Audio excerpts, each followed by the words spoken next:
Quiero introducir el tema de hoy. Vamos a retomar la primera carta a los Corintios, habiendo finalizado el tema de la segunda venida de Cristo en el contexto del reino de los cielos. No agotado, pero sí finalizado por lo menos en este ciclo. Y regresamos a la primera carta a los Corintios. Vamos a entrar ahora en el capítulo 4 justamente. Y quiero decir que los seres humanos tenemos una manera particular de conocer o de evaluar las cosas que suceden en el mundo. Y creo que una de las formas como nosotros podemos ver o notar esa deficiencia, gracias Lincoln, es justamente cuando evaluamos el pasado o evaluamos a los hombres del pasado. No sé si usted se ha dado cuenta que en estos canales de divulgación científica, como por ejemplo el que yo le llamo Mentirovely Channel, tenemos la tendencia como a pensar en el hombre del pasado como un ser menos listo que nosotros, menos capaz, incapaz de hacer las valoraciones tan avanzadas que hacemos cuando es todo lo contrario. Cuando nosotros vemos realmente el hombre del pasado, es un ser que puede evaluar su entorno y que tiene conclusiones muy claras sobre lo que lo rodea. Y creo que esa manera de evaluar el pasado es más que todo por la influencia del pensamiento modernista, en donde la idea evolucionista se metió en la mente y nosotros pensamos que el hombre ha venido progresando tanto en su pensamiento como como en la capacidad de análisis y la verdad, eso no es cierto. Pero lo peor de todo eso es que esa forma de pensar se metió en la iglesia y no nos dimos cuenta. Muchas veces hemos llegado a pensar que los creyentes del pasado eran tontos o que no tenían la misma capacidad que nosotros tenemos hoy en día, y eso no es para nada cierto. Eso, de hecho, vemos escritos geniales en no solo la palabra de Dios con los autores inspirados, sino otros hombres que fueron capaces de escribir para la gloria de Dios, dejando textos que son realmente maravillosos. Ahora bien, esa evaluación que hacemos como cristianos de todas las cosas, yo no sé si usted ha notado que también tenemos la tendencia a valorar el ministerio cristiano con ese lente. Es que los ministerios en el pasado eran ministerios distintos, eran ministerios que no tenían los recursos, la capacidad que tenemos hoy en día, eran ministros que realmente no corresponden con lo que tenemos en nuestro tiempo. Y ante eso tenemos que decir que esa visión es del todo errada, porque la bendita palabra de Dios nos da los elementos para que nosotros evaluemos el ministerio cristiano, para que nosotros conozcamos el ministerio cristiano. Y de hecho, nuestro tema de hoy, creo que todo el capítulo 4, en la medida que lo vayamos desarrollando en varios sermones, vamos a ver cómo la Biblia misma nos presenta cómo debemos enfocar, qué debemos pensar acerca del ministerio cristiano y en consecuencia del ministro. Vamos hoy a leer los 7 primeros versículos del capítulo 4, primero los Corintios 4, del 1 al 7.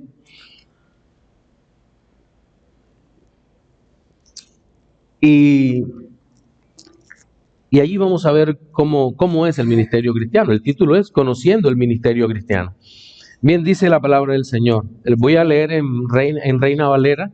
Dice, así pues, téngannos los hombres por seguidores de Cristo y administradores de los misterios de Dios.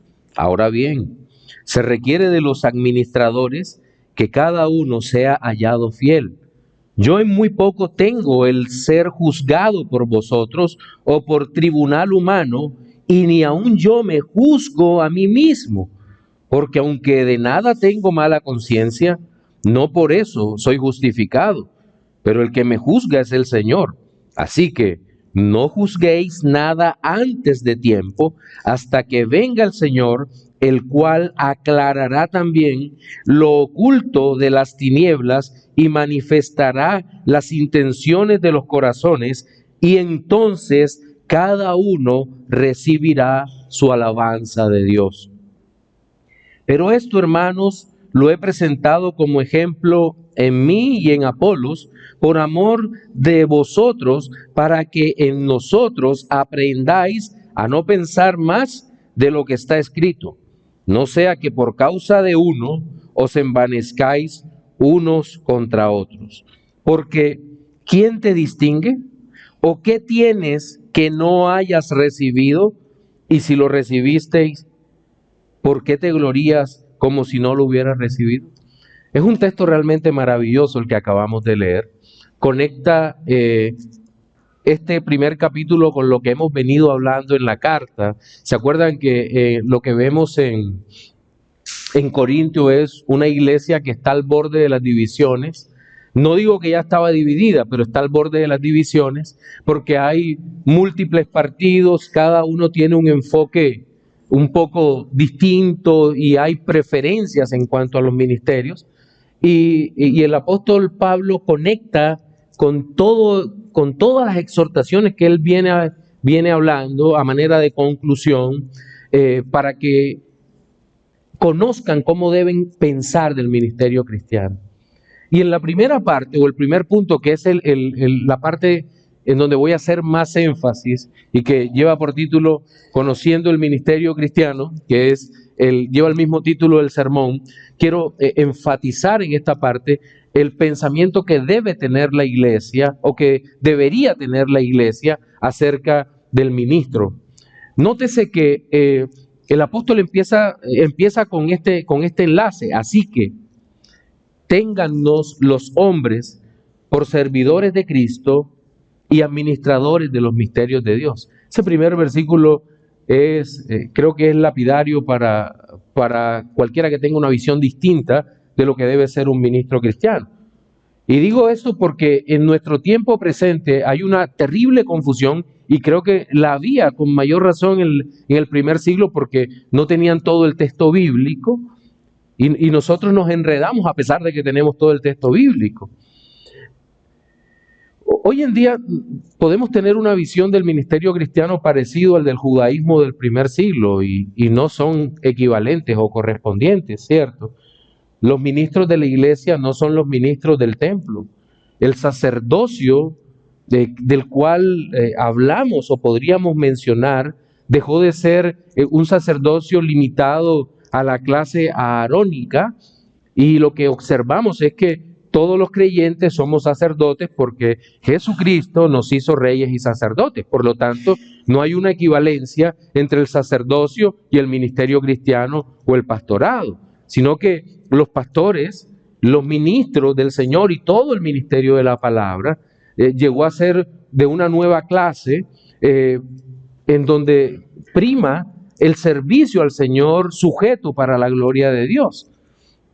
Y por esa razón el apóstol Pablo dice, téngannos los hombres por servidores de Cristo. Ahora, ese los hombres, estoy seguro que se refiere a la iglesia, que no es una generalización para todos los hombres en sentido general, que todos los seres humanos nos deban valorar de la misma manera, sino que el apóstol Pablo está hablando a la iglesia del Señor, a la cual le dice, téngannos ustedes, considérennos, entiendan el ministerio como lo voy a describir a continuación. Y aquí viene el primer golpe al orgullo humano. Téngannos los hombres como servidores de Cristo. Y creo que la orden que da, porque Dios no da, bueno, Pablo hablando inspirado por el Espíritu Santo, está dando órdenes, no está dando consejos o sugerencias. Y les está diciendo, miren, primero a los ministros y a la iglesia. A los ministros, nosotros somos servidores de Cristo, somos siervos. Y la palabra es bien interesante allí, siervos, porque creo que es uperetes o juperetes, que connota el cargo de un subremero, Yo no sé si ustedes se acuerdan aquellas embarcaciones que dibujan en algunos libros de historia o en canales de historia, en donde presentan los trirremes. Ustedes se acuerdan que iban en 3 secciones, en donde cada uno, en cada sección iban los remeros, pero el subremero era el que iba más abajo y estaba bajo la tutoría de una persona que era la que guiaba. El subremero era un esclavo. Era un esclavo. De hecho, no sé si usted recordará la película Ben-Hur, la clásica, no el remake. En la clásica, los remeros iban encadenados, de tal manera que si el barco era hundido, creo que era un estímulo bastante interesante. Si te alcanzan los otros y nos hunden, tú te mueres. Entonces, bueno, había que remar muy fuerte. Entonces, la figura que se utiliza allí es esa figura del remero que está bajo el cuidado de una persona que probablemente era libre. Entonces, esa es la figura que creo que en primer lugar el ministro tenía que considerar, pero no la iglesia. Cuidado con esto, no la iglesia. Es decir, la visión que cada uno de los pastores debemos tener de nosotros es de siervos de Cristo. Y aquí es donde viene la dignidad del esclavo, porque es siervo de Cristo, no siervo de la iglesia. Servimos a la iglesia, pero no somos siervos de la iglesia en ese sentido. ¿Sí me explico?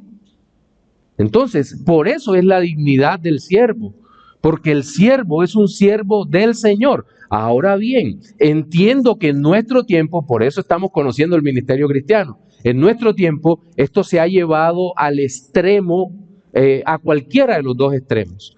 Y vamos a hablar con nombres propios denominacionales. Casi siempre cuando venimos de un trasfondo carismático, pentecostal o todo eso, o un trasfondo episcopal, cuando el pastor habla, la gente dice sí, amén, y no hay cuestionamiento de ningún tipo. De hecho, es preocupante cuando una persona discute sobre alguna doctrina y dice, es así porque mi pastor dice. Eso no es nada raro en nuestro tiempo y es doloroso, porque la valoración que el pueblo hace es de mi pastor es una especie de rey que lo sabe todo. Pues eso es una valoración totalmente equivocada. Pero lastimosamente cuando pasamos al sistema reformado o a una consideración reformada del ministerio cristiano, muchas veces, no digo que siempre, se van al otro extremo. Es decir, absolutamente todo lo que diga mi pastor, lo cuestiono. Y se pierde la centralidad de la palabra de Dios de cómo debo entender el ministerio de los pastores, el ministerio de Dios, el ministerio que Dios le ha dado a los pastores. Y creo que todo esto se mantiene en una perspectiva equilibrada, hermosísima, porque también dice y administradores de los misterios de Dios. Es decir, ese esclavo que es esclavo de Cristo, no esclavo de los caprichos, sino esclavo de Cristo, dice que es administrador o son los administradores de los misterios de Dios. Ahora bien, entiendo que hay un sentido limitado en esta parte, porque Pablo, menos mal que más adelante entenderemos que Pablo pone junto a él a Apolos para que entendamos que no es una prerrogativa apostólica, sino que es un tema para todos los ministros que le sirven al Señor. Pero en sentido general, los pastores lo que hacen es administrar los misterios de Dios. Y aquí la palabra administrador es oikónomos, que tiene que ver con una persona que es el mayordomo. Es el mayordomo. ¿Quién era el mayordomo? Otro esclavo, pero era un esclavo de mayor rango que estaba a cargo de toda la casa. Pero recordemos, ¿se acuerdan el último sermón sobre el siervo fiel? Estaba a cargo de toda la casa, le daba comida, alimento a los demás esclavos, administraba todo, pero no era dueño de nada.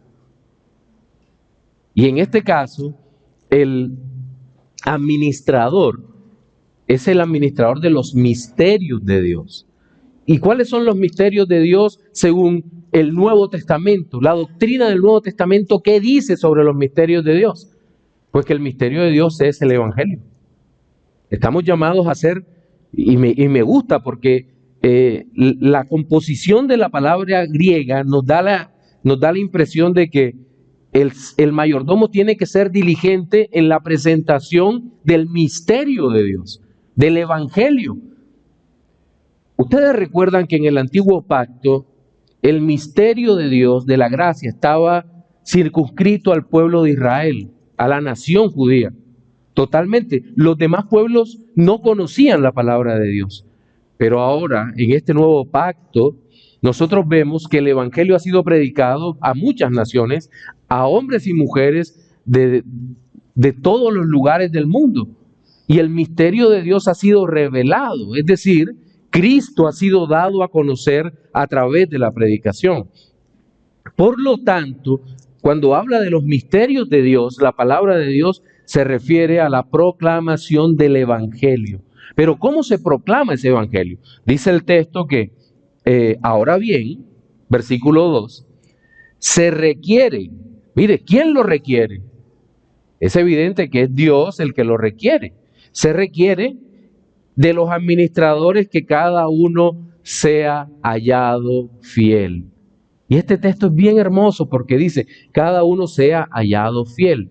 ¿Fiel a quién? Pues a su Señor, a Cristo. Y entonces nosotros, para conocer realmente el lugar del ministro dentro de la iglesia cristiana en nuestro tiempo, tenemos que valorarlo, es a través de que Él sea fiel a Cristo, de que Él sea fiel predicando el evangelio, de que sea fiel proclamando la doctrina de Dios, de que sea fiel comunicando la palabra de Dios a cada uno de los que escuchan. Entonces, esto es un requerimiento y es una de las formas como la iglesia del Señor puede saber si un ministro cumple con lo que Dios exige o no cumple, predicando la palabra de Dios.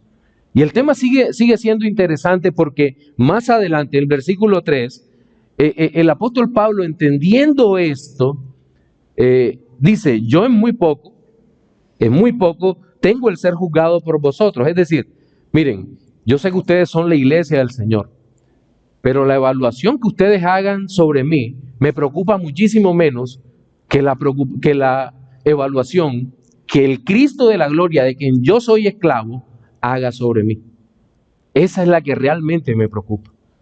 Y por esa razón les dice, yo muy poco tengo el ser juzgado por vosotros o por tribunal humano, porque los tribunales humanos no pueden juzgar las cosas santas, no pueden juzgar las cosas de Dios.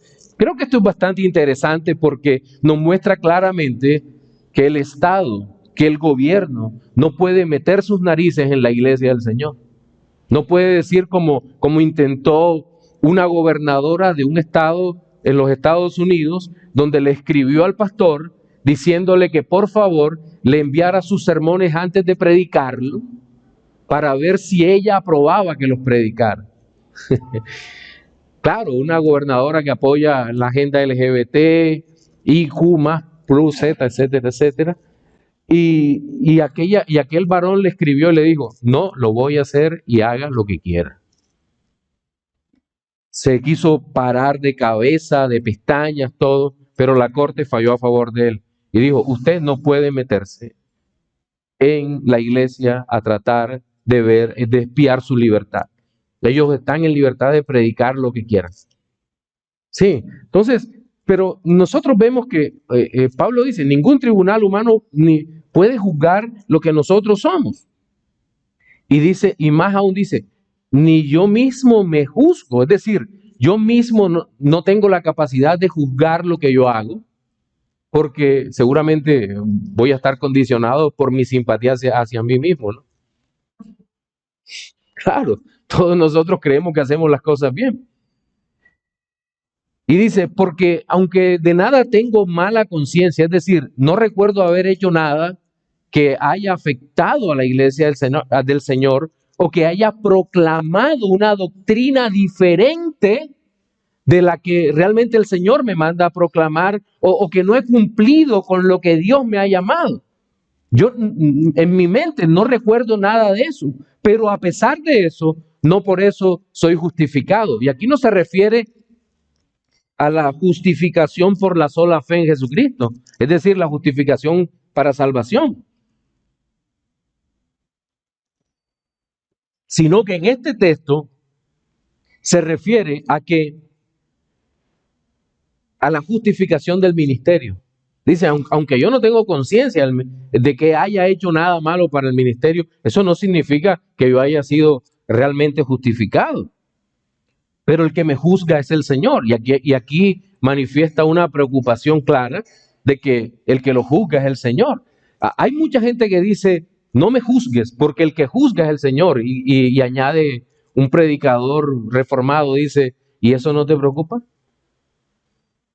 Claro que debería preocuparnos más, porque estamos sometidos al escrutinio claro del lente del Señor sobre nosotros, sobre nuestras vidas, que es el que nos dice si estamos obrando mal u obrando bien.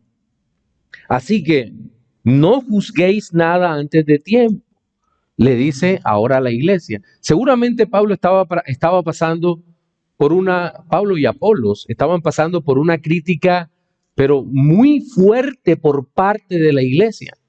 Seguramente estaban, a Pablo lo acusaron de muchas cosas, a un apóstol del Señor. A un apóstol del Señor. Lo acusaron de muchas cosas. Recuerdan que decían que su palabra no era la mejor y tal vez Pablo no era el mejor orador, a pesar de todo el conocimiento que Dios le había dado, tal vez no era el mejor orador si lo comparaban, por ejemplo, con Apolos.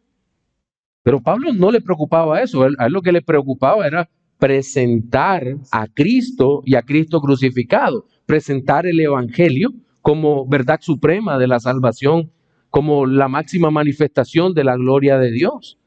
Entonces, en esta parte es maravillosa porque nosotros vemos que él llama a la iglesia a decir, mire, no juzguen antes de tiempo hasta que el Señor venga, el cual aclarará y manifestará las intenciones de los corazones y entonces cada uno recibirá su alabanza, es decir, la alabanza de Dios o la recompensa.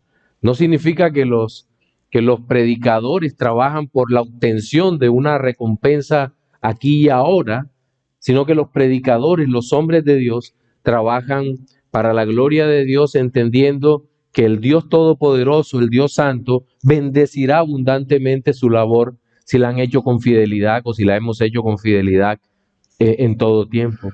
Y esto es bien interesante en un tiempo tan difícil como el que nosotros vivimos. Pablo no está diciendo no juzguen nada a la iglesia. Cuidado con eso. No vayan a decir mañana, el pastor Ale dijo que no podíamos juzgar nada. No. Si el predicador está predicando a Jesucristo, si está predicando la doctrina correcta, si es bíblicamente correcto, si la organización de la iglesia es adecuada, pues el pastor no puede ser juzgado bajo esas premisas. Ahora, si el pastor es un hereje, usted tiene todo el derecho de levantarse y decir, eso es una herejía lo que usted está predicando. Si el día de mañana, ni Dios lo quiera, alguno predica que un unitarismo cruel, entonces inmediatamente la iglesia tiene el derecho a levantarse y decir, no, pastor, el unitarismo no es bíblico y usted no puede seguir predicando en nuestra congregación. O cualquier herejía, no puede, o cualquiera de los que predique aquí. En ese sentido, sí se puede. Ahora, también están las consideraciones morales. Obviamente, la iglesia puede juzgar esas cosas, pero lo que no puede juzgar es a un hombre, a un predicador, a un pastor, a un ministro del Señor que esté haciendo las cosas para la gloria de Dios y todo el tiempo estarlo cuestionando. A eso es lo que se refiere, pero ocurría en el pasado. Pero ocurría en el pasado y con un apóstol. Y no obstante, Pablo empieza a presentar esas realidades a la iglesia para que entiendan, dándoles a conocer el misterio. Está la parte didáctica, pero también una parte didáctica exhortativa. Ahora bien, Quiero enfocarme ahora en el segundo punto, que tiene como base el versículo 6, el versículo que sigue, y es conociendo el ministerio cristiano, el ejemplo. Versículo 6, el ejemplo. Pero esto, hermanos, lo he presentado como ejemplo en mí y en Apolos, por amor de vosotros, para que en nosotros aprendáis a no pensar más de lo que está escrito, no sea que por causa de uno os envanezcáis unos contra otros. Bien, yo les decía al principio que aunque algunos puedan pensar de que Pablo está hablando exclusivamente desde su visión apostólica, tenemos que decir que no es así. ¿Por qué? Por la inclusión de Apolos, que no era un apóstol dentro de esto. Y dice, todo lo que les he hablado, hermanos, lo presento como ejemplo, o lo he presentado como ejemplo en mí y en Apolos por amor a vosotros. Es decir, todo lo que les he enseñado, miren el ejemplo que hemos dado Apolo y yo. La iglesia estaba que se dividía, pero en Apolos y en Pablo no había tal división. Curiosamente, los que estaban dividiendo eran los seguidores de uno y los seguidores de otro. Pablo había plantado la iglesia en Corinto, perdón, y Apolos había sido un soporte maravilloso para aquel ministerio. Y ellos dos estaban unidos por la gracia del Señor, de tal manera que eran colaboradores de Cristo, como lo habían expresado previamente. Eran colaboradores. Y nadie podía decir que había una fisura en el ministerio. Yo creo que es muy feo cuando en una congregación se presentan ese tipo de fisuras entre los pastores. No solo la fisura doctrinal, sino la fisura en la amistad. Y es un punto importantísimo, y los nuevos ministros creo que lo deben aprender, es que en un cuerpo pastoral no solo debe haber unidad doctrinal, sino que debe haber una profunda amistad, una profunda confianza y no solo entre el cuerpo pastoral. Yo me atrevería a pensar que el cuerpo de oficiales de la iglesia completo debería tener esa unidad que, como hablaba hace días con un hermano, dice que cualquiera que se levante contra el cuerpo de ancianos que predican a Cristo, que enseñan a Cristo, debe sufrir un golpe tan fuerte que entienda que ese grupo es inquebrantable. ¿Por qué? Porque para nadie es un secreto que hay muchas personas, muchos hombres que se pueden levantar queriendo formar parte de esos cuerpos pastorales, de las iglesias que tienen gobiernos bíblicos, pero que tal vez no tengan el llamado de parte de Dios o no cumplan con los requisitos del Señor. Y entonces crean una serie de resentimientos por no formar parte de esos cuerpos pastorales. ¿Y qué hacer en ese momento entonces? Bueno, ¿o qué hacen en ese momento entonces? Lo que hacen es que en medio de su rabia tratan de golpear al cuerpo pastoral de alguna manera. Y eso es realmente lamentable y peligroso. La semana pasada hablaba con un pastor muy querido y me decía que uno de los jóvenes de la iglesia de él había dividido la iglesia. Y yo preocupado le pregunté, ¿y cuánta gente se llevó? Me dice, 3. Pero es división. Se llevó 3 personas, pero era división. Y me decía, Ale, ¿sabes por qué se fue? No, no sé. Se fue porque dijo, el pastor no me quiere dejar predicar. Y no me deja predicar porque entiende que yo sé más que él. Como si el púlpito fuera un concurso de conocimiento intelectual. No, no entendió lo que es el púlpito del Señor. Es para predicar a Cristo. Aquí el que tiene que mostrarse es Cristo, no mi capacidad oratoria, ni mi conocimiento teológico, ni todo el conocimiento bíblico o el conocimiento de historia o cualquier otra cosa.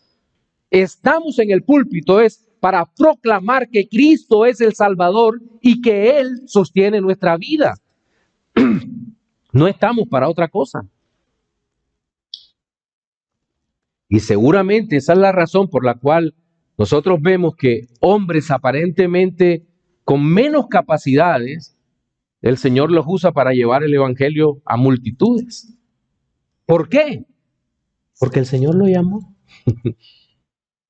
Entonces, de nada sirve decir, Señor, es que mira, yo he estudiado más. No, tiene menos capacidad que tú, pero el Señor lo usa porque al Señor le ha placido usarlo. ¿Y cómo hace frente a eso si es una decisión soberana de Dios? No estoy hablando de los falsos profetas que mueven multitudes, sino hombres santos de Dios que muchas veces tienen menos capacidades, pero Dios los usa como Él quiere. Y es Dios el que hace todo esto. Entonces, me gusta que en este versículo 6 todo esto es tan práctico porque dice que todo esto tiene como propósito para que nosotros aprendáis en nosotros, para que aprendáis a no pensar más de lo que está escrito. Es decir, para que valoremos, para que evaluemos todo a la luz de la palabra de Dios. Todo, como está escrito, no sea que por causa de uno os envanezcáis unos contra otros. Piensa en Corinto nuevamente. Yo soy de Pablo, yo soy de Cefas, yo soy de Apolos, yo de Cristo, decía el otro.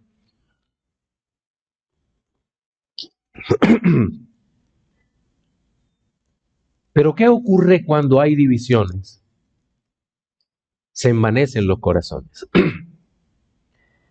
Casi siempre, no sé si usted lo ha notado, cuando alguien sigue a se vuelve fanático de alguien, de un otro,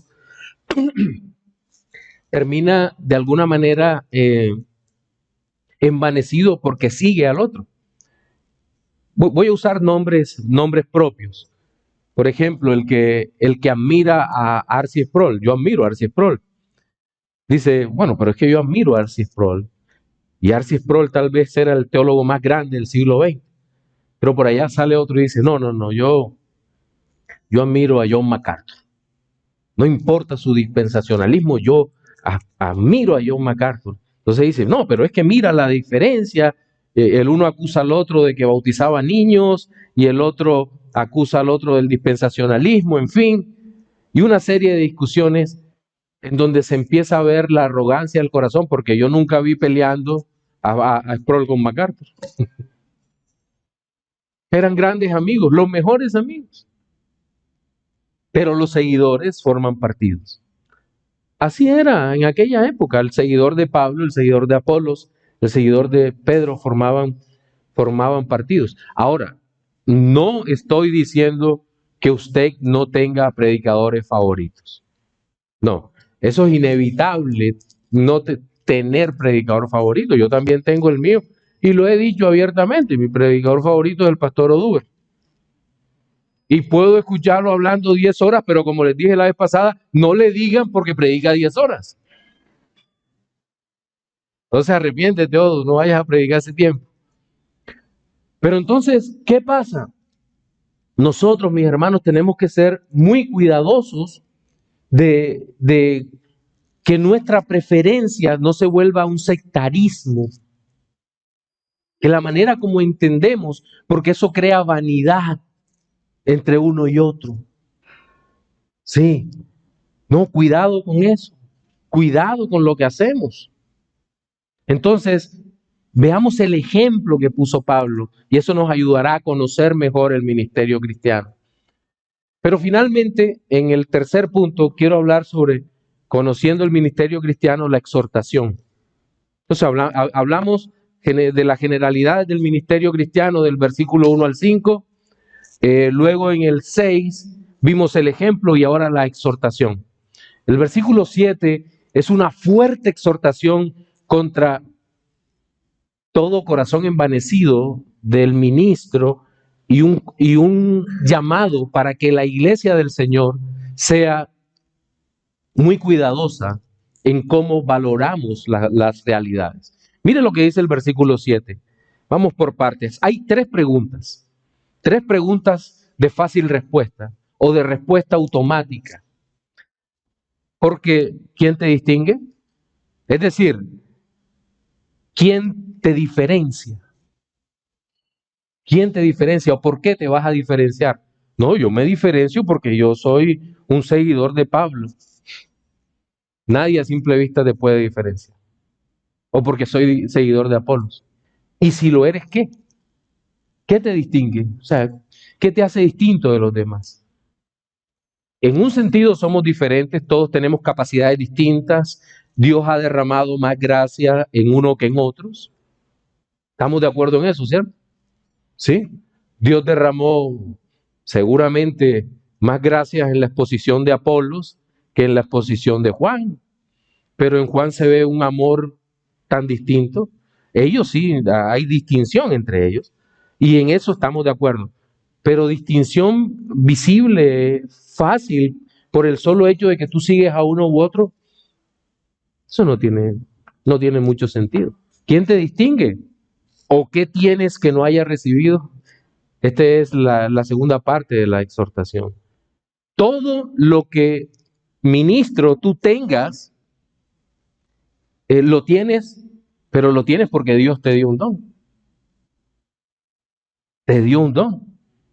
Lo has recibido. ¿O tienes algo que no hayas recibido de parte de Dios? Todas las capacidades que tenemos las ha dado Dios. Ahora, entiendo que hay una responsabilidad de cada uno de nosotros de estudiar la bendita palabra de Dios, de presentarla de la mejor manera, de enseñarla de la mejor forma. Pero todo lo que tenemos lo hemos recibido como don.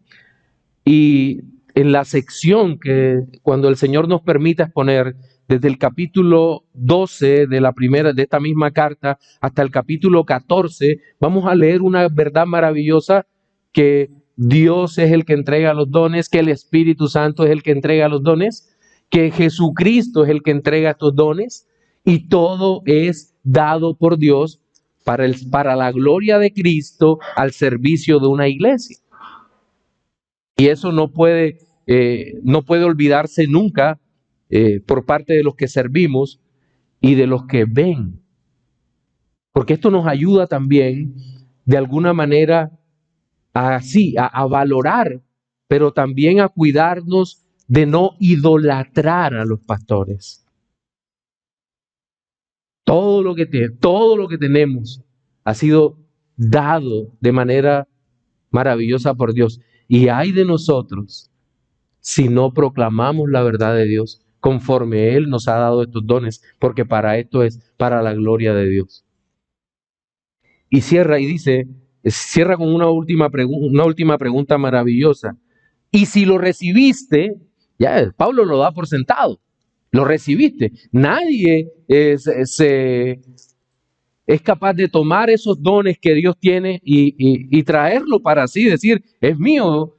O como dicen los falsos profetas estos de la superfe, por fe soy pastor. Es ridículo, pero bueno. Y si lo recibiste, ¿por qué te glorías como si no lo hubieras recibido? Los dones que Dios da, mis hermanos, no son para gloria nuestra, son para la gloria de Dios. Son para la gloria de Dios. ¿Por qué te glorías? Si no hubiésemos recibido estos dones de parte de Dios, la capacidad de predicar, de enseñar, podríamos gloriarnos. Pero es que Dios es tan bueno, tan maravilloso, que todo, absolutamente todo lo que un hombre de Dios deba enseñar o enseñe ha sido dado por Él, de tal manera que el hombre no puede decir, esto es mío, no lo busque en ninguna parte porque Dios me lo dio. No, porque yo lo hice. No puede decir eso, sino esto es lo que Dios me ha dado. Por lo tanto, ¿qué gloria tengo yo en esto? Lo único que puedo es humildemente decir, Señor Dios Todopoderoso, quiero darte las gracias por lo que me has dado y ayúdame, por favor, a presentarlo a tu pueblo de una manera tan clara y maravillosa que ellos te den gloria a ti. Eso es lo que nosotros necesitamos tener claro.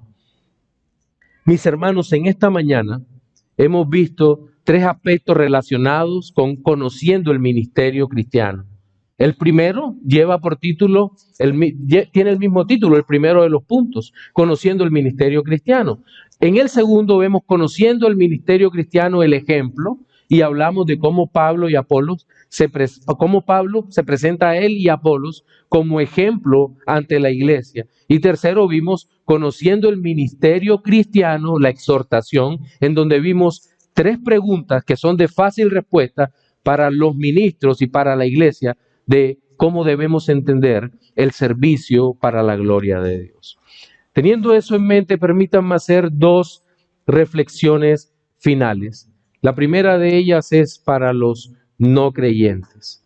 Amigo, no sé cuál es la visión que tú tienes sobre la iglesia. De seguro, tal vez tú puedas tener una opinión negativa acerca de los ministros por mucho mal testimonio que se ha dado en muchos aspectos. Pero el verdadero ministerio cristiano es el que Dios ha constituido para su gloria. Y creo que a través de esos ministros, Dios te está llamando para que te arrepientas y vengas a los pies de Cristo y consideres que sin Cristo no tienes nada, sino la más miserable suerte al final de tus días. Corre a los pies de Cristo en arrepentimiento y fe.